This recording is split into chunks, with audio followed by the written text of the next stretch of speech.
നമസ്കാരം, KS മെന്ററിലേക്ക് സ്വാഗതം. ഇന്നത്തെ ഈ ഒരു വീഡിയോയിൽ നമ്മൾ ചർച്ച ചെയ്യുന്നത് വീക്ക്ലി കറണ്ട് അഫയേഴ്സ് ആണ്. ഒക്ടോബർ 1 മുതൽ 7 വരെയുള്ള തീയതികളിലെ ഏറ്റവും പ്രധാനപ്പെട്ട ചില കറണ്ട് അഫയേഴ്സ് ആണ് നമ്മൾ ചർച്ച ചെയ്യുന്നത്. ആദ്യത്തെ കറണ്ട് അഫയർ എന്ന് പറയുന്നത് WHO ലോകത്തിലെ ആദ്യത്തെ ഒരു മലേറിയ വാക്സിൻ അപ്രൂവ് ചെയ്തു എന്നുള്ളതാണ്. വേൾഡ് ഹെൽത്ത് ഓർഗനൈസേഷൻ ലോകത്തിലെ ആദ്യത്തെ മലേറിയ വാക്സിൻ അപ്രൂവ് ചെയ്തു. ആ വാക്സിൻ്റെ പേരെന്ന് പറയുന്നത് എന്താണ്? RTS-A01 എന്നാണ് WHO ഈ ഒരു വാക്സിൻ നൽകിയിരിക്കുന്ന പേരെന്ന് പറയുന്നത്. അല്ലെങ്കിൽ ഈ ഒരു വാക്സിൻ്റെ പേരെന്ന് പറയുന്നത് RTS-A01 എന്നുള്ളതാണ്. ആരാണ് ഇത് അപ്രൂവ് ചെയ്തിരിക്കുന്നത്? WHO ആണ്. എന്ത് വാക്സിനാണ്? മലേറിയ വാക്സിനാണ്. ഇനി എന്താണ് ഈ ഒരു വാക്സിൻ്റെ പ്രത്യേകത എന്ന് പറയുന്നത്? അതായത് കൊതുക് പരത്തുന്ന രോഗങ്ങൾക്കെതിരെയുള്ള ലോകത്തിലെ ആദ്യത്തെ ഒരു വാക്സിനാണ് ഈ പറയുന്ന RTS-A01 എന്ന് പറയുന്ന വാക്സിൻ. ഇനി WHO കണക്ക് വെച്ച് നോക്കുമ്പോൾ ലോകത്ത് ഓരോ 2 മിനിറ്റിലും ഒരു കുട്ടി വീതം മലേറിയ ബാധിച്ച് മരിക്കുന്നു എന്നുള്ളതാണ് കണക്ക്. അത്രയും ഇമ്പോർട്ടൻ്റ് ആയിട്ടുള്ള ഒരു വാക്സിനാണ് ഇപ്പോൾ WHO അപ്രൂവ് ചെയ്തിരിക്കുന്നത്. അപ്പോൾ WHO റീസെൻ്റ്ലി ഏത് രോഗത്തിനുള്ള വാക്സിനാണ് അപ്രൂവ് ചെയ്തതെന്ന് ചോദിച്ചാൽ അതിൻ്റെ ഉത്തരം എന്ന് പറയുന്നത് എന്താണ്? മലേറിയക്കെതിരെയുള്ള വാക്സിനാണ് അപ്രൂവ് ചെയ്തത്. അടുത്ത കറണ്ട് അഫയർ എന്ന് പറയുന്നത് ഇന്ത്യയും ശ്രീലങ്കയും തമ്മിലുള്ള ഒരു മിലിറ്ററി എക്സസൈസിനെ കുറിച്ചാണ്. ഇന്ത്യയും ശ്രീലങ്കയും തമ്മിൽ നടക്കുന്ന മിലിറ്ററി എക്സസൈസിൻ്റെ പേരാണ് മിത്രശക്തി എന്ന് പറയുന്നത്. മിത്രശക്തി. അപ്പോൾ ഈ മിത്രശക്തി മിലിറ്ററി എക്സസൈസിൻ്റെ 2021 എഡിഷൻ, അതായത് അതിൻ്റെ 8th എഡിഷൻ, അത് നടന്ന എവിടെ വെച്ചാണ്? ശ്രീലങ്കയിൽ വെച്ചിട്ടാണ്. അപ്പോൾ ഓർത്തിരിക്കേണ്ടത് ഇന്ത്യയും ശ്രീലങ്കയും തമ്മിലുള്ള മിലിറ്ററി എക്സസൈസിൻ്റെ പേരെന്ന് പറയുന്നത് മിത്രശക്തി എന്നുള്ളതാണ്. അതിൻ്റെ 2021 അല്ലെങ്കിൽ അതിൻ്റെ 8th എഡിഷൻ എന്ന് പറയുന്നത് റീസെൻ്റ്ലി ശ്രീലങ്കയിൽ വെച്ചിട്ടാണ് നടന്നത്. അടുത്ത കറണ്ട് അഫയർ എന്ന് പറയുന്നതും ഇന്ത്യയും ഓസ്ട്രേലിയയും തമ്മിലുള്ള ഒരു മിലിറ്ററി എക്സസൈസ്, അതിനെക്കുറിച്ചാണ്. ആ എക്സസൈസിൻ്റെ പേരെന്ന് പറയുന്നത് ഓസ് ഇൻഡെക്സ് എന്നാണ്. ഇന്ത്യയും ഓസ്ട്രേലിയയും തമ്മിലാണ് നടക്കുന്നത്. അപ്പോൾ ഓസ് ഇൻഡെക്സ് എന്നുള്ള പേരിൽ തന്നെയുണ്ട് ഓസ്ട്രേലിയ ഇന്ത്യ എക്സസൈസ് എന്നുള്ളതാണ് ഈ ഓസ് ഇൻഡെക്സ് എന്ന് പറയുന്നത്. ഇത് നേവൽ ഫോഴ്സ്, 2 രാജ്യങ്ങളെ നേവൽ ഫോഴ്സുകൾ ചേർന്നിട്ടുള്ള ഒരു എക്സസൈസിനെയാണ് നമ്മൾ ഓസ് ഇൻഡെക്സ് എന്ന് പറയുന്നത്. അപ്പോൾ ഈ ഒരു ഓസ് ഇൻഡെക്സ് നടന്നു എന്നുള്ളതാണ് അതിൻ്റെ 4th എഡീഷനാണ്. 4ാമത് ഓസ് ഇൻഡെക്സ് റീസെൻ്റ്ലി എവിടെ വെച്ചാണ് നടന്നത്? നോർത്തേൺ ഓസ്ട്രേലിയ എക്സസൈസ് ഏരിയയിൽ വെച്ചിട്ടാണ് ഈ വർഷത്തെ 2021 ഓസ് ഇൻഡെക്സ് നടന്നത്. ഇനി ഈ ഒരു 2 രാജ്യങ്ങളുടെ ആർമീസ് തമ്മിൽ, അതായത് കരസേനകൾ തമ്മിൽ നടക്കുന്ന ഒരു എക്സസൈസിനെയാണ് എക്സ് ഓസ്ട്ര ഹിന്ദ് എന്ന് പറയുന്നത്. അതൊരു അഡീഷണൽ ഇൻഫർമേഷനാണ്. ഈ 2 രാജ്യങ്ങളുടെ നേവൽ ഫോഴ്സുകൾ തമ്മിൽ നടക്കുന്ന ഒരു മിലിറ്ററി എക്സസൈസിനെയാണ് നമ്മൾ ഓസ് ഇൻഡെക്സ് എന്ന് പറയുന്നത്. ഇനി ഈ 2 രാജ്യങ്ങളുടെ കരസേനകൾ തമ്മിൽ നടക്കുന്ന മിലിറ്ററി എക്സസൈസിനെയാണ് നമ്മൾ എക്സ് ഓസ്ട്ര ഹിന്ദ് എന്ന് പറയുന്നത്. അടുത്തത് ലോകത്തിലെ ഏറ്റവും വലിയ സമ്പന്നൻ എന്നുള്ള പദവിയിലേക്ക് ജെഫ് ബസോസിനെ പിന്തള്ളി ഇലോൺ മസ്ക് 1ാം സ്ഥാനത്തേക്ക് എത്തിയെന്നുള്ളതാണ്. ഇലോൺ മസ്ക് ആരെയാണ് പിന്തള്ളിയത്? ജെഫ് ബസോസിനെ. ഇനി ഈ ഒരു റിപ്പോർട്ട് പുറത്തുവിട്ടിരിക്കുന്നത് ബ്ലൂംബെർഗ് ബില്യനേഴ്സ് ഇൻഡെക്സ് ആണ്. അപ്പോൾ ഈ ബ്ലൂംബെർഗ് ബില്യനേഴ്സ് ഇൻഡെക്സ് അനുസരിച്ചാണ് ജെഫ് ബസോസിനെ പിന്തള്ളി ലോകത്തിലെ ഏറ്റവും സമ്പന്നനായി മാറിയത് ഏത് വ്യക്തിയാണ്? ഇലോൺ മസ്ക് ആണ്. അടുത്ത വാർത്ത എന്ന് പറയുന്നത് കുറച്ച് എക്കോണമിയായിട്ട് ബന്ധപ്പെട്ട ഒരു ന്യൂസാണ്. അതായത് ഇന്ത്യ എന്ന് പറയുന്ന രാജ്യം AIIB, അതായത് ഏഷ്യൻ ഇൻഫ്രാസ്ട്രക്ചർ ഇൻവെസ്റ്റ്മെൻറ്റ് ബാങ്കിൻ്റെ ഏറ്റവും വലിയ ബെനിഫിഷ്യറി ആയിട്ട് മാറി എന്നുള്ളതാണ്. India Asian infrastructure and investment bank എന്നുള്ളതാണ് AIIB എന്ന് പറയുന്ന ആ ഒരു ബാങ്കിൻ്റെ ഫുൾ ഫോം എന്ന് പറയുന്നത്. അപ്പോൾ AIIBയുടെ ഏറ്റവും വലിയ ബെനിഫിഷ്യറി ആയിട്ട് മാറിയിരിക്കുന്ന രാജ്യം ഏതാണ്? റീസെൻ്റ്ലി ഇന്ത്യയാണ്. ഇനി എങ്ങനെയാണ് ഇന്ത്യ ഈ ഒരു ലാർജസ്റ്റ് ബെനിഫിഷ്യറി ആയിട്ട് മാറിയത്? റീസെൻ്റ്ലി ഈ ഏഷ്യൻ ഇൻഫ്രാസ്ട്രക്ചർ ഇൻവെസ്റ്റ്മെൻറ്റ് ബാങ്ക് ഒരു $356.67 മില്യൺ ഒരു ലോൺ ഇന്ത്യക്ക് വേണ്ടി അപ്രൂവ് ചെയ്തു. എന്തിനു വേണ്ടിയാണ്? ചെന്നൈ മെട്രോ റെയിൽ സിസ്റ്റം അല്ലെങ്കിൽ ആ ഒരു പ്രോജക്റ്റിന് വേണ്ടിയിട്ട് ഈ AIIB $356.67 മില്യൺ ഒരു ലോൺ റീസെൻ്റ്ലി ഇന്ത്യക്ക് അപ്രൂവ് ചെയ്തു. അപ്പോൾ ഈ ഒരു അപ്രൂവലോടുകൂടിയാണ് ഇന്ത്യ AIIBയുടെ ഏറ്റവും ലാർജസ്റ്റ് ആയിട്ടുള്ള ബെനിഫിഷ്യറി ആയിട്ട് മാറിയത്. ഇനിയും AIIBയുടെ ഹെഡ്ക്വാർട്ടേഴ്സ് എന്ന് പറയുന്നത് എവിടെയാണ്? ചൈനയിലെ ബെയ്ജിങ്ങിലാണ്. അടുത്തത് അമേരിക്കൻ ബംബിൾ ബീ എന്ന് പറയുന്ന ഒരു പ്രത്യേകതരം തേനീച്ചയെ എൻഡേഞ്ചേർഡ് ആയിട്ട് പ്രഖ്യാപിക്കാൻ വേണ്ടി പോകുന്നു എന്നുള്ളതാണ്. ഓക്കെ, ഇപ്പോൾ നമ്മൾ ഈ ചിത്രത്തിൽ കാണുന്നതാണ് അമേരിക്കൻ ബംബിൾ ബീ എന്ന് പറയുന്നത്. ഇനി എന്തുകൊണ്ടാണ് ഈ ഒരു അമേരിക്കൻ ബംബിൾ ബീയെ എൻഡേഞ്ചേർഡ് ആയിട്ട് പ്രഖ്യാപിക്കാൻ വേണ്ടി പോകുന്നത്? അതായത് US fish and wildlife സർവീസിൻ്റെ റിപ്പോർട്ട് പ്രകാരം ലാസ്റ്റ് 20 ഇയേഴ്സിൽ ഈ ഒരു അമേരിക്കൻ ബംബിൾ ബീയുടെ പോപ്പുലേഷൻ എന്ന് പറയുന്നത് ഓവർ 89% ഡിക്രീസ് ആയെന്നാണ് പറയുന്നത്. ഓക്കെ, ആ ഒരു റിപ്പോർട്ട് അനുസരിച്ചാണ് ഇപ്പോൾ അമേരിക്കൻ ബംബിൾ ബീയെ ഒരു എൻഡേഞ്ചേർഡ് സ്പീഷീസ് ആയിട്ട് പ്രഖ്യാപിക്കാൻ വേണ്ടി പോകുന്നത്. ഓക്കെ, അപ്പോൾ ആ പേര് ഓർത്തിരിക്കുക. ആ ജീവിയുടെ പേരെന്ന് പറയുന്നത് അമേരിക്കൻ ബംബിൾ ബീ. ഓക്കെ, അടുത്ത കറണ്ട് അഫെയർ എന്ന് പറയുന്നത് ഗവൺമെൻറ് പുതിയതായിട്ട് ലോഞ്ച് ചെയ്യാൻ വേണ്ടി പോകുന്ന ഒരു സ്കീമിനെ കുറിച്ചാണ്. ആ സ്കീമിൻ്റെ പേരെന്ന് പറയുന്നത് ആബ്ദ മിത്ര സ്കീം എന്നുള്ളതാണ്. Okay, Aapda Mitra scheme. ഇനി എന്താണ് ഈ ഒരു സ്കീം എന്ന് പറയുന്നത്? ഈ ഒരു സ്കീം കൊണ്ട് ഉദ്ദേശിക്കുന്നത് ഏതാണ്ട് ഇന്ത്യയിലെ 350 ജില്ലകളിൽ നിന്ന് തിരഞ്ഞെടുക്കപ്പെട്ട ആളുകളെ അല്ലെങ്കിൽ ഏതാണ്ട് 100,000-ഓളം വോളണ്ടിയേഴ്സിനെ ട്രെയിൻ ചെയ്തെടുക്കുക എന്നുള്ളതാണ്. ഓക്കെ, അപ്പോൾ ഈ ഒരു ട്രെയിനിങ് കൊടുക്കുന്ന ആരാണ്? നാഷണൽ ഡിസാസ്റ്റർ മാനേജ്മെൻറ്റ് അതോറിറ്റിയാണ്. ഓക്കെ, ഇനി എന്തിനാണ് ഈ ഒരു 1 lakh യൂത്തിനെയും കൊണ്ട് അല്ലെങ്കിൽ ഈ ആബ്ദ മിത്ര സ്കീം കൊണ്ട് ഗവൺമെൻറ് ഉദ്ദേശിക്കുന്നത്? അതായത് ദേശീയ ദുരന്തങ്ങൾ ഉണ്ടാകുമ്പോൾ, വെള്ളപ്പൊക്കം, വരൾച്ച പോലത്തെ കെടുതികൾ ഉണ്ടാകുമ്പോൾ ആ ഒരു സമയത്ത് ആ ഒരു സമൂഹത്തെ അല്ലെങ്കിൽ ആ ഒരു പെർട്ടിക്കുലർ സ്ഥലത്തേക്ക് സേവനം ചെയ്യാൻ വേണ്ടിയിട്ടാണ് നമ്മൾ ഈ ഒരു ആബ്ദ മിത്ര സ്കീമിലൂടെ നമ്മൾ ഈ ഒരു ഓൾമോസ്റ്റ് 1 lakh വോളണ്ടിയേഴ്സിനെ നമ്മൾ ട്രെയിൻ ചെയ്യുന്നത്. ഓക്കെ, അപ്പോൾ അതിനുവേണ്ട ട്രെയിനിങ് കൊടുക്കുന്ന ആരാണ്? നാഷണൽ ഡിസാസ്റ്റർ മാനേജ്മെൻറ്റ് അതോറിറ്റി അല്ലെങ്കിൽ NDMA ആണ്. അപ്പോൾ അതാണ് ഗവൺമെൻറ് പുതിയതായിട്ട് ലോഞ്ച് ചെയ്യാൻ വേണ്ടി പോകുന്ന ആബ്ദ മിത്ര സ്കീം എന്ന് പറയുന്നത്. ഓക്കെ, ഇനി ഏത് മിനിസ്ട്രിയാണ് ഈ ഒരു ആബ്ദ മിത്ര സ്കീം ഇംപ്ലിമെൻറ്റ് ചെയ്യുന്നതെന്ന് ചോദിച്ചാൽ അത് യൂണിയൻ ഹോം മിനിസ്ട്രിയാണ്. ഓക്കെ, അപ്പോൾ ഇതാണ് ആബ്ദ മിത്ര സ്കീം എന്ന് പറയുന്നത്. ബേസിക്കലി എന്താണ്? ദേശീയ ദുരന്തങ്ങളോ അങ്ങനത്തെ സംഭവങ്ങളൊക്കെ ഉണ്ടാകുമ്പോൾ അവിടെ ഹെൽപ്പ് ചെയ്യാൻ വേണ്ടിയിട്ട് ഒരു കൂട്ടം യുവാക്കളെ സജ്ജരാക്കുക അല്ലെങ്കിൽ അവർക്ക് അതിനുവേണ്ട പരിശീലനം കൊടുക്കുക എന്നുള്ളതാണ് ആബ്ദ മിത്ര സ്കീം കൊണ്ട് ഗവൺമെൻറ് ഉദ്ദേശിക്കുന്നത്. അതിനുവേണ്ട പരിശീലനം നൽകുന്ന ആരാണ്? നാഷണൽ ഡിസാസ്റ്റർ മാനേജ്മെൻറ്റ് അതോറിറ്റിയാണ്. ഇനി ഈ ഒരു സ്കീം ഇംപ്ലിമെൻറ്റ് ചെയ്യുന്ന മിനിസ്ട്രി എന്ന് പറയുന്നത് യൂണിയൻ ഹോം മിനിസ്ട്രിയാണ്. ഓക്കെ, അടുത്ത വാർത്ത എന്ന് പറയുന്നത് ഇന്ത്യയിലെ ഏറ്റവും പ്രധാനപ്പെട്ട പോർട്ടുകളിലെ റിന്യൂവബിൾ എനർജിയുടെ യൂസേജ് ഈ 60% ആയിട്ട് ഇൻക്രീസ് ചെയ്യാൻ വേണ്ടി പോകുന്നു. ഓക്കെ, ഏറ്റവും പ്രധാനപ്പെട്ട പോർട്ടുകളിലെ റിന്യൂവബിൾ എനർജിയുടെ യൂസ് 60% ആയിട്ട് ഇൻക്രീസ് ചെയ്യാൻ വേണ്ടി പോകുന്നു. ഓക്കെ, അപ്പോൾ ഏതൊക്കെ മാർഗ്ഗങ്ങൾ ഉപയോഗിച്ചാണ് ഈ ഒരു 60% എന്ന് പറയുന്ന ആ ഒരു ടാർഗറ്റ് അച്ചീവ് ചെയ്യുന്നത്? സോളാറും വിൻഡ് പവറും ഉപയോഗിച്ചുകൊണ്ടാണ്. ഓക്കെ, സോളാറും വിൻഡ് പവർ ഉപയോഗിച്ചുകൊണ്ട് 60% റിന്യൂവബിൾ എനർജി കപ്പാസിറ്റി മേജർ പോർട്ടുകളിൽ ഉറപ്പുവരുത്തുക എന്നുള്ളതാണ് ഗവൺമെൻറ് ഇപ്പോൾ എയിം ചെയ്യുന്ന ഒരു കാര്യം എന്ന് പറയുന്നത്. ഓക്കെ, ഇനി പ്രസൻ്റ്ലി ഇന്ത്യയുടെ ഈ പ്രധാനപ്പെട്ട പോർട്ടുകളിലെ ഇന്ത്യയുടെ റിന്യൂവബിൾ എനർജിയുടെ ഷെയർ എന്ന് പറയുന്നത് എന്താണ്? ലെസ് ദാൻ 10% ആണ്. ഓക്കെ, ലെസ് ദാൻ 10% ആണ് കറണ്ട് യൂസേജ് എന്ന് പറയുന്നത്. അപ്പോൾ അതിനെ 60% ഇൻക്രീസ് ചെയ്യുക എന്നുള്ളതാണ് ഗവൺമെൻറ്റിൻ്റെ എയിം എന്ന് പറയുന്നത്. ഓക്കെ, അടുത്ത വാർത്ത എന്ന് പറയുന്നത് വളരെ പ്രധാനപ്പെട്ട ഒരു വാർത്തയാണ്. Defence ministry recently ordinance factory board dissolve ചെയ്തു എന്നുള്ളതാണ്. ഓക്കെ, അപ്പോൾ അങ്ങനെ ഒരു ഓർഡിനൻസ് ഫാക്ടറി ബോർഡ് എന്ന് പറയുന്ന ആ ഒരു organisation defence ministry recently dissolve ചെയ്തു എന്നുള്ളതാണ്. ഓക്കെ, അപ്പോൾ അതൊരു പ്രധാനപ്പെട്ട വാർത്തയാണ്. നമുക്കറിയാം എന്താണ് ഓർഡിനൻസ് ഫാക്ടറി ബോർഡ് എന്ന് പറയുന്നത്. അപ്പോൾ നമ്മുടെ രാജ്യത്തെ വിവിധ സേനകൾക്ക് ആവശ്യമായ എക്യുപ്മെൻറ്റ്സ് നിർമ്മിക്കുന്ന ഫാക്ടറിനെയാണ് നമ്മൾ ഈ ഓർഡിനൻസ് ഫാക്ടറി ബോർഡ് എന്ന് പറയുന്നത്. അപ്പോൾ അങ്ങനെ ഒരു board recently defence ministry resolve ചെയ്തു. അപ്പോൾ ഈ ഒക്ടോബർ 1 മുതൽ ഈ ഒരു ഓർഡിനൻസ് ഫാക്ടറി ബോർഡിൻ്റെ അസറ്റ്സ്, അതിൻ്റെ എംപ്ലോയീസ്, അതിൻ്റെ മാനേജ്മെൻറ്റ് എന്ന് പറയുന്നത് സെൻട്രൽ ഗവൺമെൻറ് പുതുതായിട്ട് രൂപം കൊടുത്ത 7 ഡിഫൻസ് പബ്ലിക് സെക്ടർ അണ്ടർടേക്കിങ്ങിൻ്റെ കീഴിലേക്ക് മാറ്റപ്പെടുകയാണ്. ഓക്കെ, ഓൾറെഡി ഇത് നടന്നു കഴിഞ്ഞു. ഒക്ടോബർ 1 മുതൽ ഓർഡിനൻസ് ഫാക്ടറി ബോർഡ് എന്ന് പറയുന്ന ആ ഒരു ഓർഗനൈസേഷൻ ഇന്ത്യയിൽ ഇല്ല. അതിന് പകരം ഇതിൻ്റെ അസറ്റ്സും എംപ്ലോയീസും അതിൻ്റെ മാനേജ്മെൻ്റ് എല്ലാം എങ്ങനെയാണ് നൽകിയിരിക്കുന്നത്? പുതുതായിട്ട് രൂപപ്പെടുത്തിയിരിക്കുന്ന 7 ഡിഫൻസ് പബ്ലിക് സെക്ടർ അണ്ടർടേക്കിങ്സിനാണ് ഗവൺമെൻറ് കൈമാറിയിരിക്കുന്നത്. അല്ലെങ്കിൽ അതിനെ DPSUs എന്നും നമുക്ക് വിളിക്കാൻ വേണ്ടി പറ്റും. അപ്പോൾ സെൻട്രൽ ഗവൺമെൻറ് അല്ലെങ്കിൽ ഡിഫൻസ് മിനിസ്ട്രി റീസെൻ്റ്ലി ഡിസോൾവ് ചെയ്ത ആ ഒരു ബോർഡിൻ്റെ പേരെന്താണെന്ന് ചോദിച്ചാൽ അതിൻ്റെ പേരെന്ന് പറയുന്നത് ഓർഡിനൻസ് ഫാക്ടറി ബോർഡാണ്. ഓക്കെ, അടുത്ത വാർത്ത എന്ന് പറയുന്നത് ആമസോൺ ഇന്ത്യയിൽ ലോഞ്ച് ചെയ്തിരിക്കുന്ന ഒരു പുതിയ പ്രോഗ്രാമിനെ പറ്റിയാണ്. ആ പ്രോഗ്രാമിൻ്റെ പേരെന്ന് പറയുന്നത് ആമസോൺ ഫ്യൂച്ചർ എഞ്ചിനീയർ പ്രോഗ്രാം എന്നുള്ളതാണ്. എന്താണ് ഈ പ്രോഗ്രാം എന്ന് ചോദിച്ചാൽ അതൊരു ഗ്ലോബൽ കമ്പ്യൂട്ടർ സയൻസ് എഡ്യൂക്കേഷൻ പ്രോഗ്രാമാണ്. ബേസിക്കലി ഒരു ടെക്നോളജി പരമായിട്ടുള്ള അറിവുകൾ പറഞ്ഞു കൊടുക്കുന്ന ഒരു പ്രോഗ്രാമാണ് ആമസോൺ ഫ്യൂച്ചർ എഞ്ചിനീയർ പ്രോഗ്രാം എന്ന് പറയുന്നത്. അപ്പോൾ ഇന്ത്യയിൽ ഈ ഒരു പ്രോജക്റ്റ് അല്ലെങ്കിൽ ഈ ഒരു പ്രോഗ്രാം ലോഞ്ച് ചെയ്യുന്ന വഴി ആമസോൺ എന്താണ് ഉദ്ദേശിക്കുന്നത്?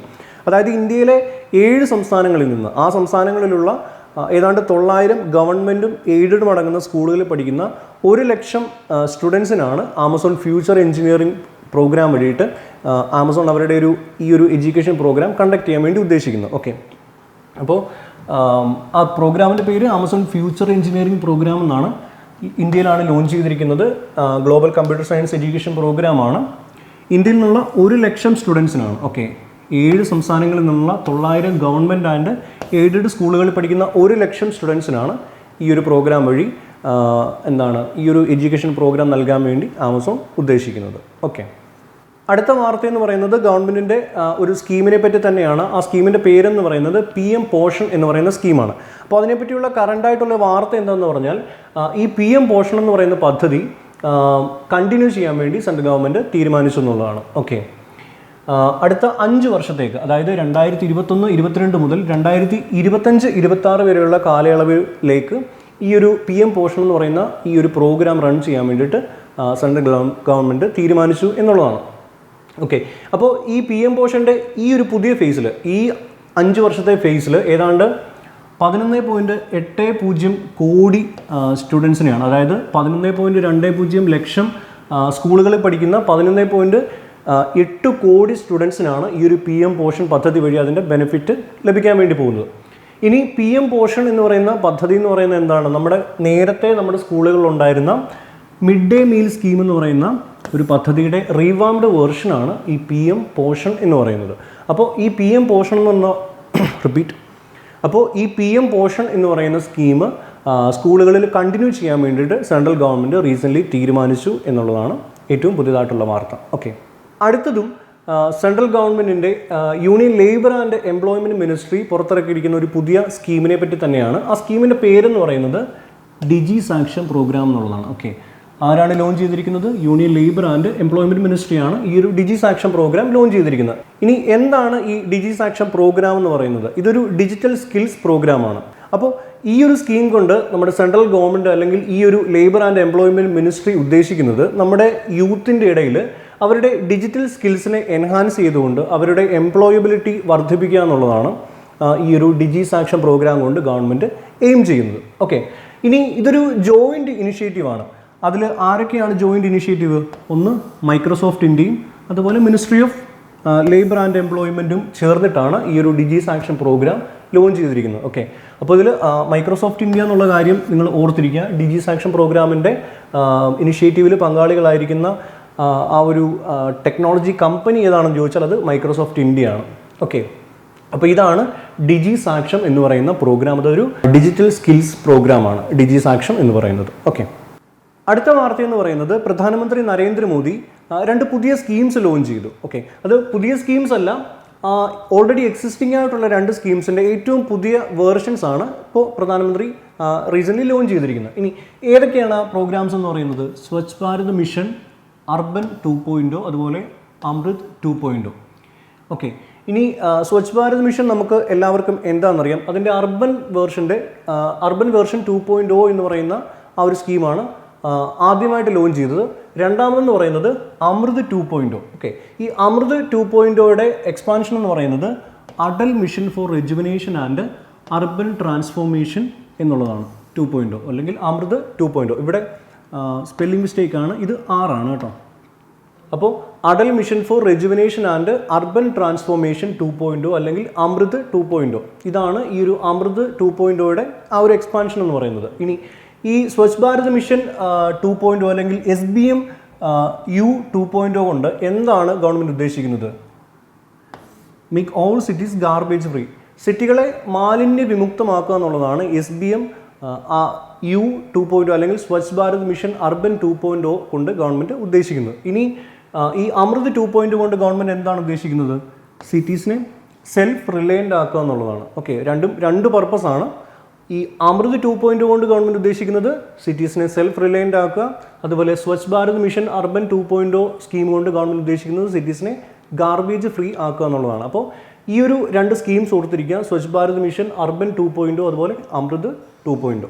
ഓക്കെ, അടുത്ത വാർത്ത എന്ന് പറയുന്നത് ഗവൺമെൻറ് സേക്രഡ് എന്ന് പറയുന്ന ഒരു പോർട്ടൽ ഓപ്പറേഷണലൈസ് ചെയ്തു എന്നുള്ളതാണ്. ഓക്കെ, എന്താണ് ഈ സേക്രഡ് എന്ന് പറയുന്ന പോർട്ടൽ കൊണ്ട് ഗവൺമെൻറ് ഉദ്ദേശിക്കുന്നത്. അതായത് ഇത് സീനിയർ സിറ്റിസൺസിന്, അതായത് 60 വയസ്സ് കഴിഞ്ഞ ജോബ് സീക്കിംഗ് ആയിട്ടുള്ള ഈ സീനിയർ സിറ്റിസൺസിന് അതിനുള്ള ഒരു ഓപ്പർച്യൂണിറ്റി നൽകുന്നതിന് വേണ്ടിയിട്ടാണ് ഗവൺമെൻറ് ഈ സേക്രഡ് എന്ന് പറയുന്ന പോർട്ടൽ ലോഞ്ച് ചെയ്തിരിക്കുന്നത്. ഓക്കെ, അപ്പോൾ ഇനി സേക്രഡിൻ്റെ ഫുൾ ഫോം എന്താണ്? Senior able citizens for reemployment in dignity എന്നുള്ളതാണ് ഈ സേക്രഡ് പോർട്ടലിൻ്റെ ഫുൾ ഫോം എന്ന് പറയുന്നത്. ഓക്കെ, ഇനി ഏത് മിനിസ്ട്രിയാണ് ഇത് ഡെവലപ്പ് ചെയ്തിരിക്കുന്നത്? Ministry of social justice and empowerment ആണ് ഈ ഒരു സേക്രഡ് പോർട്ടൽ ലോഞ്ച് ചെയ്തിരിക്കുന്നത്. ഓക്കെ, സേക്രഡിൻ്റെ ഫുൾ ഫോം എന്ന് പറയുന്നത് senior able citizens for reemployment in dignity എന്നുള്ളതാണ്. ഓക്കെ, ഇനി 2021 ഇനി international day of older persons എന്നാണ്? ഒക്ടോബർ 1-നാണ്. അപ്പോൾ അതിൻ്റെ തീം എന്ന് പറയുന്നത് എന്തായിരുന്നു? ഈ വർഷത്തെ 2021 international day of older persons October 1 നമ്മൾ സെലിബ്രേറ്റ് ചെയ്തു. അതിൻ്റെ തീം എന്ന് പറയുന്നത് എന്താണ്? Digital equity for all ages എന്നുള്ളതാണ്. അത് ഒരു അഡീഷണൽ ഇൻഫർമേഷനാണ്. അപ്പോൾ ഈ സേക്രഡ് പോർട്ടൽ എന്താണെന്ന് കൃത്യമായിട്ട് ഓർത്തിരിക്കുക. അത് സീനിയർ സിറ്റിസൺസിന് ജോബ് ഓപ്പർച്യൂണിറ്റീസ് നൽകുന്നതിന് വേണ്ടിയിട്ട് ഗവൺമെൻറ് ലോഞ്ച് ചെയ്തിരിക്കുന്ന ഒരു പ്രോഗ്രാമാണ്. ലോഞ്ച് ചെയ്തിരിക്കുന്ന മിനിസ്ട്രി ഏതാണ്? Ministry of social justice and empowerment. Okay, അടുത്തത് ലോകത്തിലെ ഏറ്റവും വലിയ നാഷണൽ ഫ്ലാഗ് റീസെൻ്റ്ലി ലേയിൽ ഇനാഗുറേറ്റ് ചെയ്തു. ഓക്കെ, ലോകത്തിലെ ലാർജസ്റ്റ് ആയിട്ടുള്ള നാഷണൽ ഫ്ലാഗാണ് എവിടെയാണ്? ലേയിലാണ് ഇനാഗുറേറ്റ് ചെയ്തിരിക്കുന്നത്. അത് ഖാദി കൊണ്ടാണ് ഇതുണ്ടാക്കിയിരിക്കുന്നത്. ഓക്കെ, അപ്പോൾ khadi and village industries commission അല്ലെങ്കിൽ KVIC ആണ് ഈ ഒരു ഫ്ലാഗ് പ്രിപ്പയർ ചെയ്തിരിക്കുന്നത്. കംപ്ലീറ്റ്ലി ഖാദി എന്ന് പറയുന്ന മെറ്റീരിയൽ കൊണ്ടാണ് ഇത് ഉണ്ടാക്കിയിരിക്കുന്നത്. ഇനി എന്തിനാണ് ഇങ്ങനെയൊരു ലോകത്തിലെ ഏറ്റവും വലിയ നാഷണൽ ഫ്ലാഗ് ലേയിൽ ഇനാഗുറേറ്റ് ചെയ്തിരിക്കുന്നത്? To mark the 152nd birth anniversary of Mahatma Gandhi. Okay, മഹാത്മാഗാന്ധിയുടെ 152ാമത് ബർത്ത് ആനിവേഴ്സറി സെലിബ്രേറ്റ് ചെയ്യുന്നതിൻ്റെ ഭാഗമായിട്ടാണ് വേൾഡിലെ ലാർജസ്റ്റ് നാഷണൽ ഫ്ലാഗ് റീസെൻ്റ്ലി ലേയിൽ ഇനാഗുറേറ്റ് ചെയ്തിരിക്കുന്നത്. ഓക്കെ, അടുത്തത് നമ്മൾ സംസാരിക്കുന്നത് ഒരു ഇൻഡെക്സിനെ പറ്റിയാണ്. ആ ഇൻഡെക്സിൻ്റെ പേരെന്ന് പറയുന്നത് digital quality of life index 2021. Okay, അതിൽ ഇന്ത്യയുടെ റാങ്ക് എന്ന് പറയുന്നത് എത്രയാണ്? 59ആണ്. ഈ digital quality of life index 2021 ഇന്ത്യയുടെ റാങ്ക് എന്ന് പറയുന്നത് 59ആണ്. ഇനി ഈ ഒരു റാങ്കിങ്ങിൽ ഏറ്റവും ടോപ്പ് വന്നിരിക്കുന്ന രാജ്യം എന്ന് പറയുന്നത് ഡെൻമാർക്കാണ്. ഏറ്റവും ലോവസ്റ്റ് റാങ്ക് നേടിയിരിക്കുന്ന രാജ്യം എത്യോപ്യയാണ്. ഓക്കെ, ഇനി ഈ ഒരു digital quality of life index 2021 prepare ചെയ്തിരിക്കുന്നത് സർഫ് ഷാർക്ക് എന്ന് പറയുന്ന ഒരു പെർട്ടിക്കുലർ കമ്പനിയാണ്. അത് ഓർത്തിരിക്കണമെന്ന് നിർബന്ധമില്ല, എന്നാലും ആ ഇൻഫർമേഷൻ പറയാൻ വേണ്ടിയിട്ട് പറയുകയാണ്. ആ കമ്പനിയുടെ പേര് സർഫ് ഷാർക്ക് എന്നാണ്. ഒരു സൈബർ സെക്യൂരിറ്റി കമ്പനിയാണ്. അപ്പോൾ ഈ digital quality of life index 2021 ഇന്ത്യയുടെ റാങ്കിങ് എന്ന് പറയുന്നത് എത്രയാണ്? 59. അതാണ് ഏറ്റവും പ്രധാനപ്പെട്ട പോയിന്റ് എന്ന് പറയുന്നത്. അതിൽ ഏറ്റവും ടോപ്പിൽ വന്നിരിക്കുന്ന രാജ്യം ഡെൻമാർക്ക്, ഏറ്റവും ലോവസ്റ്റ് റാങ്ക് നേടിയിരിക്കുന്ന രാജ്യം എന്ന് പറയുന്നത് എത്യോപ്യ. ഓക്കെ, വീണ്ടും ഒരു റാങ്കിങ്ങിനെ പറ്റിയാണ്. ഈ പർട്ടിക്കുലർ റാങ്കിങ്ങിൻ്റെ പേരെന്ന് പറയുന്നത് എന്താണ്? 2021 ഇൻക്ലൂസീവ് ഇൻ്റർനെറ്റ് ഇൻഡെക്സ് എന്ന് പറയുന്നതാണ്. Okay, 2021 inclusive internet index. അല്ലെങ്കിൽ ഇന്ത്യയുടെ റാങ്കിങ് എത്രയാണ്? 49th ആണ്. ഓക്കെ, ഈ ഇൻക്ലൂസീവ് ഇൻ്റർനെറ്റ് ഇൻഡെക്സ് 2021 ഇന്ത്യയുടെ റാങ്കിങ് എന്ന് പറയുന്നത് 49th ആണ്. ഇതിൽ ഏറ്റവും ടോപ്പ് വന്നിരിക്കുന്ന രാജ്യം ഏതാണ്? സ്വീഡനാണ്. ഓക്കെ, ഈ ഒരു ഇൻഡെക്സ് ലോഞ്ച് ചെയ്തിരിക്കുന്നത് ആരാണ്? ഇക്കണോമിസ്റ്റ് ഇൻ്റലിജൻസ് യൂണിറ്റ് അല്ലെങ്കിൽ EIU എന്ന് പറയുന്ന ഓർഗനൈസേഷനാണ് ഈ ഒരു ഇൻഡെക്സ് ലോഞ്ച് ചെയ്തിരിക്കുന്നത് ഇൻ പാർട്ണർഷിപ്പ് വിത്ത് ഫേസ്ബുക്കുമായിട്ട് ചേർന്നിട്ട് EIU അല്ലെങ്കിൽ ഇക്കണോമിസ്റ്റ് ഇൻ്റലിജൻസ് യൂണിറ്റ് ആണ് ഈ ഒരു 2021 ഇൻക്ലൂസീവ് ഇൻ്റർനെറ്റ് ഇൻഡെക്സ് ലോഞ്ച് ചെയ്തിരിക്കുന്നത്. അതിൽ ഇന്ത്യയുടെ റാങ്കിങ് വളരെ ഇമ്പോർട്ടൻ്റ് ആണ്. ആ റാങ്കിങ് എന്ന് പറയുന്നത് എത്രയാണ്? 49th ആണ്. നമുക്കറിയാം ഗവൺമെൻറ് ലോഞ്ച് ചെയ്തിരിക്കുന്ന ഒരു പ്രോഗ്രാമാണ് ഈ നമാമി ഗംഗെ പ്രോഗ്രാം എന്ന് പറയുന്നത്. അതായത് ഗംഗ നദി അതിനോട് ചേർന്ന പരിസരങ്ങൾ വൃത്തിയാക്കി സൂക്ഷിക്കുക എന്നുള്ളതാണ് ഈ ഒരു പർട്ടിക്കുലർ പ്രോഗ്രാമിൻ്റെ ഉദ്ദേശം എന്ന് പറയുന്നത്. അപ്പോൾ റീസെൻ്റ്ലി നമ്മുടെ ഗവൺമെൻറ് ഈ നമാമി ഗംഗെ പ്രോഗ്രാമിൻ്റെ ഒരു മാസ്കോട്ടായിട്ട് ചാച്ച ചൗധരി എന്ന് പറയുന്ന ഒരു കോമിക് ക്യാരക്ടറിനെ അൺവെയിൽ ചെയ്തു എന്നുള്ളതാണ്. ഓക്കെ, എന്ത് പ്രോഗ്രാമിൻ്റെ മാസ്കോട്ടാണ്? നമാമി ഗംഗ എന്ന് പറയുന്ന ഗവൺമെൻറ്റിൻ്റെ പ്രോഗ്രാമിൻ്റെ മാസ്കോട്ടായിട്ട് ഈ ചാച്ച ചൗധരി എന്ന് പറയുന്ന ഒരു കോമിക് ക്യാരക്ടർ. ഓക്കെ, കോമിക് ക്യാരക്ടറാണ്. ഈ ക്യാരക്ടറിനെയാണ്, അപ്പോൾ ആ ക്യാരക്ടറിനെയാണ് നമ്മൾ ഈ ഒരു ചിത്രത്തിൽ കാണുന്നത്. അപ്പോൾ ഈ ഒരു കോമിക് ക്യാരക്ടറിനെ നമാമി ഗംഗെ പ്രോഗ്രാമിൻ്റെ മാസ്കോട്ടായിട്ട് ഗവൺമെൻറ് റീസെൻ്റ്ലി സെലക്ട് ചെയ്തു അല്ലെങ്കിൽ അൺവെയിൽ ചെയ്തു എന്നുള്ളതാണ് വാർത്ത എന്ന് പറയുന്നത്. ഓക്കെ, അപ്പോൾ ഞാൻ ആദ്യം പറഞ്ഞു എന്താണ് ഈ നമാമി ഗംഗെ പ്രോഗ്രാം എന്ന് പറയുന്നത്? Effective reduction of pollution. Repeat. അപ്പോൾ ഞാൻ ആദ്യമേ പറഞ്ഞു എന്താണ് ഈ നമാമി ഗംഗെ പ്രോഗ്രാം എന്ന് പറയുന്നത്? Effective reduction of pollution and rejuvenation of river Ganga. Okay, river ഗംഗയെ ശുചീകരിക്കുക എന്നുള്ളതാണ് ഈ നമാമി ഗംഗെ. റിപ്പീറ്റ്. അതായത് റിവർ ഗംഗയെ ശുചീകരിക്കുക എന്നുള്ളതാണ് ഈ ഒരു നമാമി ഗംഗെ പ്രോഗ്രാമിൻ്റെ എയിം എന്ന് പറയുന്നത്. അപ്പോൾ അതിൻ്റെ ഏറ്റവും പുതിയ മാസ്കോട്ടായിട്ട് ലോഞ്ച് ചെയ്തിരിക്കുന്ന അപ്പോൾ ആ ഒരു പ്രോഗ്രാമിൻ്റെ മാസ്കോട്ടായിട്ട് സെൻട്രൽ ഗവൺമെൻറ് അൺവെയിൽ ചെയ്തിരിക്കുന്ന കോമിക് ക്യാരക്ടറിൻ്റെ പേരാണ് ചാച്ച ചൗധരി എന്ന് പറയുന്നത്. ഓക്കെ, ഇനി അടുത്തത് ഇന്ത്യയിൽ നിന്നുള്ള 5 ഐറ്റംസിന് GI ടാഗ് അല്ലെങ്കിൽ ജിയോഗ്രാഫിക്കൽ ഇൻഡിക്കേഷൻ ടാഗ് ലഭിച്ചു എന്നുള്ളതാണ്. ഓക്കെ, ഏതൊക്കെയാണ് ആ പ്രോഡക്ട്സ്? ഒന്ന് വൈറ്റ് ഒനിയൻ. ഓക്കെ, മഹാരാഷ്ട്രയിലെ അലിബാഗ് എന്ന് പറയുന്ന സ്ഥലത്തു നിന്നുള്ള വൈറ്റ് ഒനിയൻ. അടുത്തത് വട കോലം റൈസ്, അത് മഹാരാഷ്ട്രയിൽ നിന്ന് തന്നെയുള്ള ഒരു പ്രോഡക്റ്റാണ്. അതുപോലെ എടയൂർ ചില്ലി, അത് കേരളത്തിൽ നിന്നുള്ള പ്രോഡക്റ്റാണ്. പിന്നെ കുറ്റിയാട്ടൂർ മാംഗോ, അതും കേരളത്തിൽ നിന്നുള്ള ഒരു മാംഗോ വെറൈറ്റിയാണ്. ഇനി മധ്യപ്രദേശിൽ നിന്നുള്ള ചിന്നൂർ റൈസ്. അപ്പോൾ ഈ 5 ഐറ്റംസിന് റീസെൻ്റ്ലി GI ടാഗ് അല്ലെങ്കിൽ ജിയോഗ്രാഫിക്കൽ ഇൻഡിക്കേഷൻ ടാഗ് ലഭിച്ചു എന്നുള്ളതാണ്. ഓക്കെ, അടുത്തത് ഒക്ടോബർ 2 മുതൽ 8 വരെയുള്ള തീയതികളിൽ India 2021 wildlife week observe ചെയ്തു എന്നുള്ളതാണ്. ഒക്ടോബർ 2 മുതൽ 8 വരെയാണ് നമ്മൾ വൈൽഡ് ലൈഫ് വീക്കായിട്ട് ഒബ്സർവ് ചെയ്യുന്നത്. ഇനി ഈ ഒരു വർഷത്തെ 2021 ഈ വൈൽഡ് ലൈഫ് വീക്കിൻ്റെ തീം എന്തായിരുന്നു? അതിൻ്റെ തീം എന്ന് പറയുന്നത് forest and livelihoods sustaining people and planet എന്നുള്ളതാണ് 2021 വൈൽഡ് ലൈഫ് വീക്കിൻ്റെ തീം എന്ന് പറയുന്നത്. ഓക്കെ, ആ ഒരു തീം ഈ വൈൽഡ് ലൈഫ് വീക്ക് നമ്മൾ എന്നാണ് ഒബ്സർവ് ചെയ്തത്? ഒക്ടോബർ 2 മുതൽ 8 വരെയുള്ള തീയതികളിലാണ് ഇന്ത്യ ഒബ്സർവ് ചെയ്തത്. ഓക്കെ, അടുത്തത് സൗത്ത് ഏഷ്യയിലെ ആദ്യത്തെ COVID-19 വാക്സിൻ ഡെലിവറി ചെയ്യുന്ന ഒരു ഡ്രോൺ ഇന്ത്യ ലോഞ്ച് ചെയ്തു. ഓക്കെ, ആ ഡ്രോണിൻ്റെ പേര് ഐഡ്രോൺ എന്നാണ്. ഓക്കെ, സൗത്ത് ഏഷ്യയിലെ ആദ്യത്തെ ഒരു ഡ്രോൺ സർവീസാണ് ഇത്തരത്തിൽ. അതായത് COVID-19 വാക്സിൻസ് ആണ് ഈ ഐഡ്രോൺ ഉപയോഗിച്ചുകൊണ്ട് ഡെലിവർ ചെയ്യുന്നത്. ഓക്കെ, അപ്പോൾ ഏത് രാജ്യമാണ് ലോഞ്ച് ചെയ്തിരിക്കുന്നത്? അത് ഇന്ത്യയാണ് ലോഞ്ച് ചെയ്തിരിക്കുന്നത്. ഓക്കെ, ആ ഡ്രോണിൻ്റെ പേരെന്ന് പറയുന്നത് ഐഡ്രോൺ. ഇനി ഐഡ്രോൺ എന്ന് പറയുന്നത് ICMR drone response and outreaching north east എന്നുള്ളതാണ് ഈ ഒരു ഐഡ്രോൺ എന്ന് പറയുന്ന ആ ഒരു പേരിൻ്റെ ഫുൾ ഫോം എന്ന് പറയുന്നത്. ഓക്കെ, ഇനി ഏത് മിനിസ്ട്രിയാണ് ലോഞ്ച് ചെയ്തിരിക്കുന്നത്? ഒബ്വിയസ്ലി നമ്മുടെ ഹെൽത്ത് മിനിസ്ട്രിയാണ്. ഓക്കെ, അത് ഈ ഒരു ഐഡ്രോൺ ലോഞ്ച് ചെയ്ത മിനിസ്റ്ററുടെ പേരെന്ന് പറയുന്ന ആരാണ്? യൂണിയൻ ഹെൽത്ത് മിനിസ്റ്ററായ മനുഷ് ലക്ഷ്മൺഭായ് മാണ്ഡവ്യ. ഓക്കെ, മനുഷ് ലക്ഷ്മൺഭായ് മാണ്ഡവ്യാണ് ഈ ഒരു ഐഡ്രോൺ പ്രോഗ്രാം ലോഞ്ച് ചെയ്തിരിക്കുന്നത്. ഓക്കെ, അതുപോലെ ഇന്ത്യയിലെ ആദ്യത്തെ ഒരു വെർട്ടിക്കൽ ലിഫ്റ്റ് സീ ബ്രിഡ്ജ് 2022 മാർച്ചോടെ ഇന്ത്യ കംപ്ലീറ്റ് ചെയ്യാൻ വേണ്ടി പോകുന്നു. ഇന്ത്യയിലെ ആദ്യത്തെ വെർട്ടിക്കൽ ലിഫ്റ്റ് സീ ബ്രിഡ്ജാണ്. ഓക്കെ, ഇന്ത്യയിലെ ആദ്യത്തെ വെർട്ടിക്കൽ ലിഫ്റ്റ് സീ ബ്രിഡ്ജാണ് 2022 മാർച്ചിലാണ് അത് കംപ്ലീറ്റ് ചെയ്യാൻ വേണ്ടി പോകുന്നത്. ഇനി എവിടെയാണത് നിർമ്മിക്കുന്നത്? പാമ്പൻ. ഓക്കെ, ആ സ്ഥലത്തിൻ്റെ പേര് പാമ്പൻ. നമുക്കറിയാം പാമ്പൻ എന്ന് പറയുന്ന സ്ഥലം നമുക്ക് ഫെമിലിയർ ആണ്.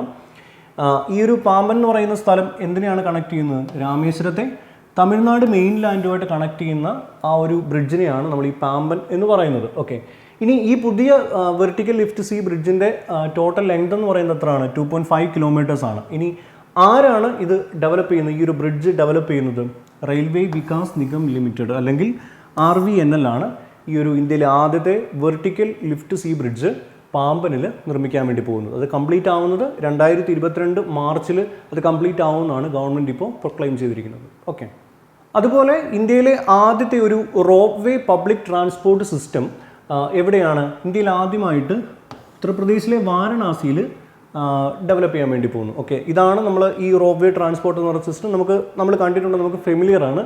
അപ്പോൾ ഈ ഒരു സിസ്റ്റം ഉപയോഗിക്കുന്നത് എന്തിനാണ്? മറ്റേത് നമ്മളൊരു ഫണ്ണിന് അല്ലെങ്കിൽ അഡ്വഞ്ചറസ് ആയിട്ടുള്ള കാര്യങ്ങൾക്കാണ് ഉപയോഗിക്കുന്നതെങ്കിൽ ഇതെന്തിനാണ്? ഒരു പബ്ലിക് ട്രാൻസ്പോർട്ട് സിസ്റ്റമായിട്ടാണ് ഉപയോഗിക്കുന്നത്. അത് ഇന്ത്യയിൽ ആദ്യമായിട്ട് നിലവിൽ വരുന്ന എവിടെയാണ്? വാരണാസിയിലാണ്. ഉത്തർപ്രദേശിലെ വാരണാസിയിലാണ് ഈ ഒരു സാധനം നിലവിൽ വരുന്നത്. ഓക്കെ, ഇതെന്ന് പറയുന്നത് ലോകത്തിലെ 3ാമത്തെ റോപ്പ് വേ ട്രാൻസ്പോർട്ടാണ്. അപ്പോൾ ലോകത്തിലെ 3ാമത്തേതും ഇന്ത്യയിലെ ആദ്യത്തേതുമായിട്ടുള്ള ഈ ഒരു റോപ്പ് വേ ട്രാൻസ്പോർട്ട് സിസ്റ്റം അത് എവിടെയാണ് നിലവിൽ വരുന്നത്? ഉത്തർപ്രദേശിലെ വാരണാസിയിലാണ് നിലവിൽ വരുന്നത്. ഓക്കെ, അടുത്തത് ഗവൺമെൻറ് പുതിയതായിട്ട് ലോഞ്ച് ചെയ്തിരിക്കുന്ന ഒരു വെബ് പോർട്ടലിനെ പറ്റിയാണ്. ആ പോർട്ടലിൻ്റെ പേരെന്ന് പറയുന്നത് വേസ്റ്റ് ടു വെൽത്ത് എന്നുള്ളതാണ്. Okay, waste to wealth. അപ്പോൾ ഈ ഒരു വേസ്റ്റ് ടു വെൽത്ത് എന്ന് പറയുന്ന ആ ഒരു പേരിൽ നിന്ന് തന്നെ നമുക്കറിയാം ഇന്ത്യയുടെ വേസ്റ്റ്, അപ്പോൾ അത് എല്ലായിടത്തും പ്രശ്നം തന്നെയാണ്. അപ്പോൾ നമ്മുടെ രാജ്യത്ത് നമ്മൾ നേരിടുന്ന വേസ്റ്റ് കൊണ്ടുള്ള പ്രശ്നങ്ങൾക്ക് ഒരു പരിഹാരം കാണുക എന്നുള്ള ആ ഒരു എയിമിന് വേണ്ടിയിട്ടാണ് ഈ ഒരു വെബ് പോർട്ടൽ ലോഞ്ച് ചെയ്തിരിക്കുന്നത്. ഓക്കെ, ഇനി എങ്ങനെയാണ് ഇങ്ങനൊരു ഈ ഒരു വേസ്റ്റ് എന്ന് പറയുന്ന പ്രശ്നത്തിനൊരു പരിഹാരം കാണുന്നത്? അതായത് by bringing together technology providers, അതുപോലെ government stakeholders, urban local ബോഡീസിനെയൊക്കെ ഒത്തൊരുമിച്ച് ചേർത്തുകൊണ്ട് ഈ ഒരു വേസ്റ്റ് എന്ന് പറയുന്ന പ്രോബ്ലത്തിന് ഒരു പരിഹാരം കാണാൻ വേണ്ടിയിട്ടാണ് ഗവൺമെൻറ് ഈ ഒരു വേസ്റ്റ് ടു വെൽത്ത് എന്ന് പറയുന്ന വെബ് പോർട്ടൽ ലോഞ്ച് ചെയ്തിരിക്കുന്നത്. ഓക്കെ, അപ്പോൾ ഈ ഒരു വെബ് പോർട്ടലിൻ്റെ പേര് കൃത്യമായിട്ട് ഓർത്തിരിക്കുക. നമ്മുടെ വേസ്റ്റ് എന്ന് പറയുന്ന പ്രശ്നത്തിന് പരിഹാരം കാണാൻ വേണ്ടി ഗവൺമെൻറ് പുതിയതായിട്ട് ലോഞ്ച് ചെയ്തിരിക്കുന്ന ആ ഒരു പെർട്ടിക്കുലർ പോർട്ടലിൻ്റെ പേര് എന്താണെന്ന് ചോദിച്ചാൽ അതിൻ്റെ പേരെന്ന് പറയുന്നത് വേസ്റ്റ് ടു വെൽത്ത് എന്നുള്ളതാണ്. ഓക്കെ, ഇനി നമ്മൾ നോക്കുന്നത് ടെക്നോളജി പരമായിട്ടുള്ള കുറച്ച് കറണ്ട് അഫയേഴ്സ് ആണ്. അതിൽ ആദ്യത്തെ കറണ്ട് അഫെയർ എന്ന് പറയുന്നത് നാസയുടെ ഒരു പുതിയ മിഷനെ പറ്റിയാണ്. ആ മിഷൻ്റെ പേരെന്ന് പറയുന്നത് മിഷൻ ലൂസി എന്നുള്ളതാണ്. ഓക്കെ, നാസയാണ് ഈ ഒരു പ്രോഗ്രാം ലോഞ്ച് ചെയ്തിരിക്കുന്നത്. ഇനി എന്താണ് മിഷൻ ലൂസി? അതായത് ജൂപ്പിറ്റേഴ്സിൻ്റെ ചില ട്രോജൻ ആസ്ട്രോയിഡ്സിനെ പറ്റിയുള്ള വിവരങ്ങൾ ശേഖരിക്കാനും അതിനെപ്പറ്റി പഠിക്കാനും വേണ്ടിയിട്ട് നാസ ലോഞ്ച് ചെയ്തിരിക്കുന്ന മിഷൻ്റെ പേരാണ് മിഷൻ ലൂസി എന്ന് പറയുന്നത്. ഇനി എന്താണ് ട്രോജൻ ആസ്ട്രോയിഡ്സ് എന്ന് പറയുന്നത്? ഒരു വലിയ സെലസ്റ്റിയൽ ബോഡി. അപ്പോൾ ആ ഒരു സെലസ്റ്റിയൽ ബോഡിയുടെ ഒരു ഭ്രമണപഥം ഷെയർ ചെയ്യുന്ന ചില ചെറിയ വസ്തുക്കളെയാണ് നമ്മൾ ട്രോജൻ ആസ്ട്രോയിഡ്സ് എന്ന് പറയുന്നത്. അപ്പോൾ ജൂപ്പിറ്ററിൻ്റെ ഇതുപോലെയുള്ള ചില ട്രോജൻ ആസ്ട്രോയിഡ്സിനെ പറ്റി പഠിക്കാൻ വേണ്ടി ആണ് ഈ ഒരു മിഷൻ ലൂസി നാസ ലോഞ്ച് ചെയ്തിരിക്കുന്നത്. ഓക്കെ, ഇനി 12 വർഷമാണ് ഈ ഒരു മിഷൻ്റെ കാലാവധിയായിട്ട് നാസ ഇപ്പോൾ കരുതിയിരിക്കുന്നത്. ഓക്കെ, അപ്പോൾ കൃത്യമായിട്ട് ഓർത്തിരിക്കേണ്ട കാര്യം എന്ന് പറയുന്നത് എന്താണ്? മിഷൻ ലൂസി എന്ന് പറയുന്നത് എന്താണ്? ഇനി ഏത് ഏജൻസിയാണ് ഈ മിഷൻ ലൂസി ലോഞ്ച് ചെയ്തിരിക്കുന്നത്? ഓക്കെ, അപ്പോൾ നാസയാണ് മിഷൻ ലൂസി ലോഞ്ച് ചെയ്തിരിക്കുന്നത്. ഓക്കെ, അടുത്തത് നമുക്കറിയാം COVID-19 എന്ന് പറയുന്ന ഒരു മഹാമാരിക്കെതിരെ പല രാജ്യങ്ങളും പല വിധത്തിലുള്ള ഡ്രഗ്സ് കണ്ടുപിടിച്ചിട്ടുണ്ട്, അല്ലെങ്കിൽ മരുന്നുകൾ കണ്ടെത്തിയിട്ടുണ്ട്.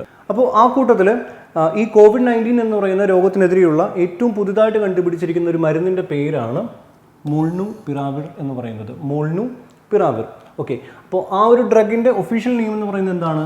EIDD 2801 എന്നാണ് ഉള്ളതാണ് അതിൻ്റെ പേര്. അതിന് കമ്പനി ഒഫീഷ്യലി നൽകിയിരിക്കുന്ന പേര് ഇതാണ്. ഇനി ഈ ഡ്രഗ് അറിയപ്പെടുന്നത് എന്താണ്? മോൾനുപിറാവിർ എന്ന് പറയുന്ന ആ ഒരു പേരിലാണ്. ഇനി ആ കമ്പനിയുടെ പേരെന്താണ്? മെർക്ക് ആൻഡ് റിഡ്ജ്ബാക്ക് ബയോ തെറാപ്യൂട്ടിക്സ് എന്നുള്ളതാണ് ഈ ഒരു മോൾനുപിറാവിർ എന്ന് പറയുന്ന വാക്സിൻ ഡെവലപ്പ് ചെയ്തിരിക്കുന്ന കമ്പനിയുടെ പേര്. ഓക്കെ, അടുത്തത് റഷ്യ റീസെൻ്റ്ലി അവരുടെ ഒരു ഹൈപ്പർസോണിക് മിസൈൽ ടെസ്റ്റ് ഫയർ ചെയ്തു. അതൊരു ന്യൂക്ലിയർ സബ്മറൈനിൽ നിന്നാണ് ഈ ഒരു hypersonic missile Russia test fire ചെയ്തത്. ആ മിസൈലിൻ്റെ പേരെന്ന് പറയുന്നത് സിർക്കോൺ. ഓക്കെ, സിർക്കോൺ എന്നാണ് ആ ഒരു ഹൈപ്പർസോണിക് മിസൈലിൻ്റെ പേര്. ലോഞ്ച് ചെയ്തിരിക്കുന്ന രാജ്യം അല്ലെങ്കിൽ ടെസ്റ്റ് ഫയർ ചെയ്ത രാജ്യം എന്ന് പറയുന്നത് എന്താണ്? റഷ്യ. ഓക്കെ, അത് ഒരു ന്യൂക്ലിയർ സബ്മറൈനിൽ നിന്നാണ് ഈ സിർക്കോൺ എന്ന് പറയുന്ന ആ ഒരു hypersonic missile Russia recently test fire ചെയ്തത്. ഓക്കെ, അടുത്തത് നാസയുടെ സൈക്കെ എന്ന് പറയുന്ന ഒരു മിഷനെ പറ്റിയാണ്. മിഷൻ്റെ പേര് സൈക്കെ, അതും നാസയുടെ മിഷൻ തന്നെയാണ്. ഓക്കെ, എന്താണ് ഈ സൈക്കെ മിഷൻ എന്ന് പറയുന്നത്? അതായത് സൈക്കെ എന്ന് പറയുന്നത് ഒരു ജയൻറ്റ് ആസ്ട്രോയിഡിൻ്റെ പേരാണ്.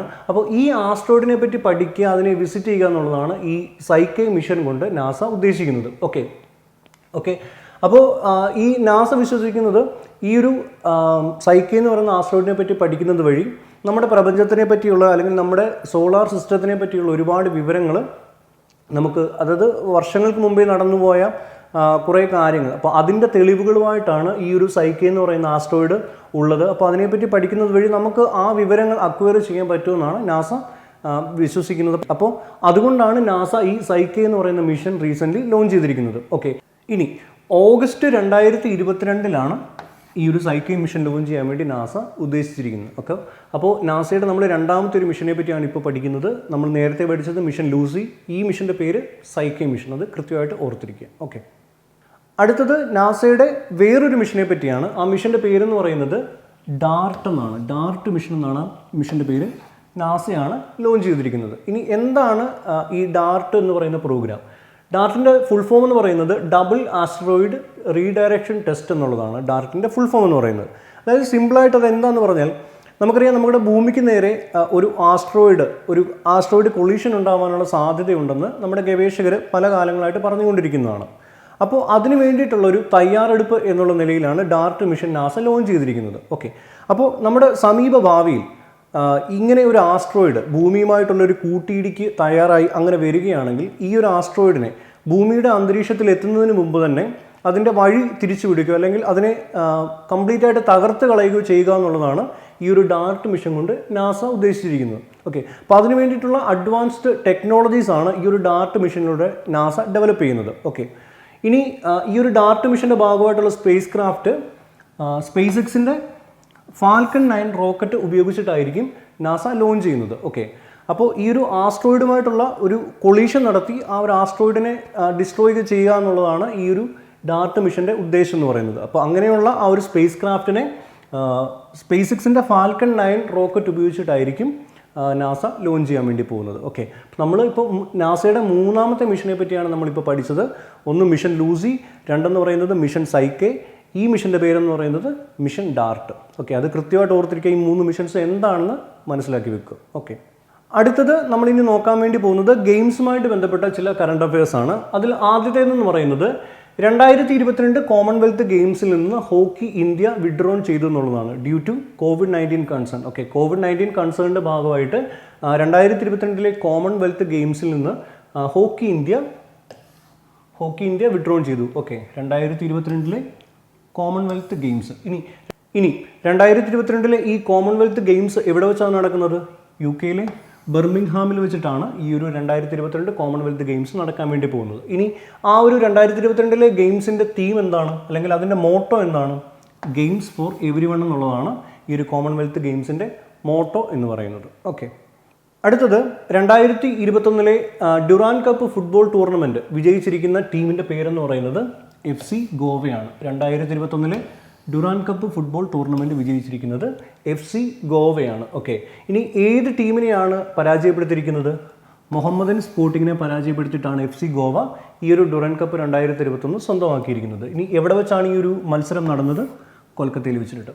ഓക്കെ, അപ്പോൾ 2021 ഡ്യൂറാൻ കപ്പ് ഫുട്ബോൾ ടൂർണമെൻറ്റ് വിജയിച്ചിരിക്കുന്ന ടീം ഏതാണ്? FC ഗോവയാണ്. ഓക്കെ, അടുത്തത് 2021 Ostrava Open women's title. 2021 Ostrava Open women's title സ്വന്തമാക്കിയിരിക്കുന്ന ആരാണ്? സാനിയ മിർസയും ജുവായി ജാങ്ങും ചേർന്നിട്ടുള്ള സഖ്യമാണ് 2021 ഓസ്ട്രാവ ഓപ്പൺ വുമൺസ് ടൈറ്റിൽ സ്വന്തമാക്കിയിരിക്കുന്നത്. ഓക്കെ, അടുത്തത് 2021 ഏഷ്യൻ ടേബിൾ ടെന്നീസ് ചാമ്പ്യൻഷിപ്പിൽ. ഓക്കെ, 2021 ഏഷ്യൻ ടേബിൾ ടെന്നീസ് ചാമ്പ്യൻഷിപ്പിൽ ഇന്ത്യ ബ്രോൺസ് വിൻ ചെയ്തു എന്നുള്ളതാണ്. ഓക്കെ, 2021 ഏഷ്യൻ ടേബിൾ ടെന്നീസ് ചാമ്പ്യൻഷിപ്പിൽ ഇന്ത്യ ബ്രോൺസ് വിൻ ചെയ്തു. ഓക്കെ, അപ്പോൾ സൗത്ത് കൊറിയ എന്ന് പറഞ്ഞ രാജ്യത്തോട് തോറ്റുപോയി ഇന്ത്യ. അപ്പോൾ ആ ഒരു മത്സരത്തിൽ ഇന്ത്യ തോറ്റു. അതുകൊണ്ടാണ് ഇന്ത്യക്ക് ഈ ഒരു മത്സരത്തിൽ ബ്രോൺസ് മെഡൽ ലഭിച്ചിരിക്കുന്നത്. ഓക്കെ, അപ്പോൾ ഈ ഒരു ചാമ്പ്യൻഷിപ്പ് കണ്ടക്ട് ചെയ്യുന്ന ആരാണ്? Table tennis federation of Asia അല്ലെങ്കിൽ TTFA. Table tennis federation of Asia അല്ലെങ്കിൽ TTFA ആണ് ഈ ഒരു Asian table tennis championship 2021 conduct ചെയ്തത്. അതിൽ ഇന്ത്യക്ക് ലഭിച്ചിരിക്കുന്ന മെഡൽ ഏതാണ്? ബ്രോൺസ് മെഡലാണ് ഇന്ത്യക്ക് ലഭിച്ചിരിക്കുന്നത്. ഓക്കെ, 2021 റൈറ്റ് ലൈവ്ലിഹുഡ് അവാർഡ് എന്ന് പറയുന്ന പ്രസ്റ്റീജിയസ് ആയിട്ടുള്ള അവാർഡ് ലഭിച്ചിരിക്കുന്നത് ഡൽഹി ബേസ്ഡ് ആയിട്ടുള്ള ലൈഫ് എന്ന് പറയുന്ന ഒരു ഓർഗനൈസേഷനാണ്. ഓക്കെ, ലൈഫ് എന്ന് പറയുന്ന ഒരു ഓർഗനൈസേഷനാണ് 2021 റൈറ്റ് ലൈവ്ലിഹുഡ് അവാർഡ് ലഭിച്ചിരിക്കുന്നത്. ഇനി എന്താണ് ലൈഫ് എന്ന് പറയുന്ന ഇനിഷ്യേറ്റീവ്?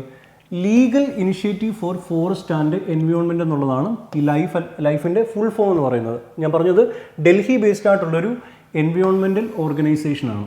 ഓക്കെ, അപ്പോൾ 2021 ഈ റൈറ്റ് ലൈവ്ലിഹുഡ് അവാർഡ് ലഭിച്ചിരിക്കുന്ന ലൈഫ് അല്ലെങ്കിൽ legal initiative four forest and environment എന്ന് പറയുന്ന ഈ ഒരു സംഘടനയ്ക്കാണ്. ഇനി ഈ ഒരു റൈറ്റ് ലൈവ്ലിഹുഡ് അവാർഡിനെ വിളിക്കുന്ന മറ്റൊരു പേരെന്താണ്? സ്വീഡൻസ് ഓൾട്ടർനേറ്റീവ് നോബൽ പ്രൈസ് എന്നുള്ളതാണ്. ഇതിൻ്റെ മറ്റൊരു അപരനാമത്തിലാണ് ഈ ഒരു റൈറ്റ് ലൈവ്ലിഹുഡ് അവാർഡ് അറിയപ്പെടുന്നത്. ഓക്കെ, അതിൽ 2021 അവാർഡ് ലഭിച്ചിരിക്കുന്നത് ലൈഫ് എന്ന് പറയുന്ന ഓർഗനൈസേഷനാണ്. ഓക്കെ, ഇനി 2021 യിദാൻ പ്രൈസ് ലഭിച്ചിരിക്കുന്നത് ആർക്കാണ്?